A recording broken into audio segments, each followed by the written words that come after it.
So the second game in my horror game series that I want to talk about, the way I said that was as if it was a horror game series that I was developing. Scratch that.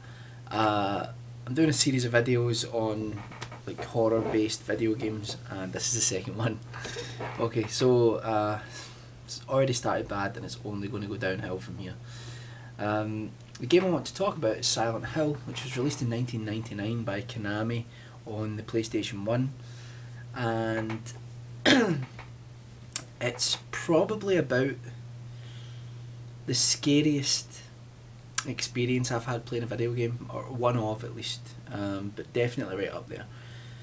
Silent Hill follows a character called Harry Mason who crashes his car on the outskirts of this small town, that's called Silent Hill, and when he awakes, his daughter, who was in the car, is gone, and the game follows Harry Mason as he goes through the town trying to find his young daughter. I think she's maybe about 7 or 8, something like that.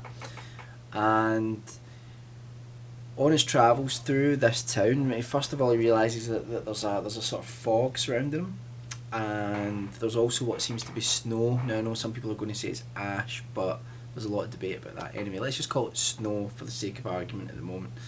And there's snow falling down the streets. The streets are all deserted, and there's just a strange feeling in this town. He goes to certain parts of the town and there's massive cracks in the ground that he can't get past, and then what happens is whenever he hears a sort of fire alarm, it actually sounds more like the old alarm from like the World War II air raids that you would hear. I'm doing this as if I'm winding up the alarm, and every time he hears that, the world sort of morphs into this hellish vision where there's blood stained all over everything, everything's rusted and decayed, and these horrific creatures come out of nowhere and start trying to attack Harry. And so you basically, it's played from a third person perspective, and Harry Mason finds a whole bunch of different weapons throughout the game, and so you just got to find your daughter, and as Harry Mason's trying to find his daughter, the plot of this town and what's going on and why everything's just so messed up unfolds. Although the plot is much debated,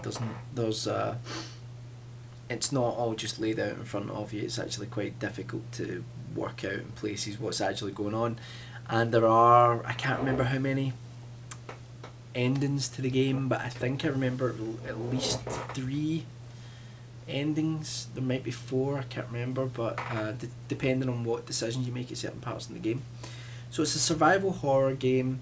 It's much like Resident Evil, but Resident Evil, this felt like a different animal. It took on what Resident Evil had done and Alone in the Dark had done before that, but it's a twisted game, and there were points, especially I found the levels where you were going around the abandoned school with the flashlight. I felt there were points in the game, and this has only happened to me in a few games, but this was one of them. There were points where I almost wasn't enjoying the game because I actually thought it was, there was so much apprehension when you were going around the game. I'd love to play it now because I'd love to see whether that still holds. But it was one of those games that, you know, I would be really enjoying it, and then all of a sudden I'd be like, you'd be really worrying for the survival of your character, you know, as you were sort of exploring the town and trying to find out what had happened to Harry Mason's daughter. Anyway, it's the soundtrack's fantastic. It's kind of industrial, and just the whole atmosphere, the whole vibe of the game is frightening to me. It's definitely got a touch of Lovecraft about it, much like Alone in the Dark did, and it's just like a hellish world that this man has been put into. It's really worth playing through.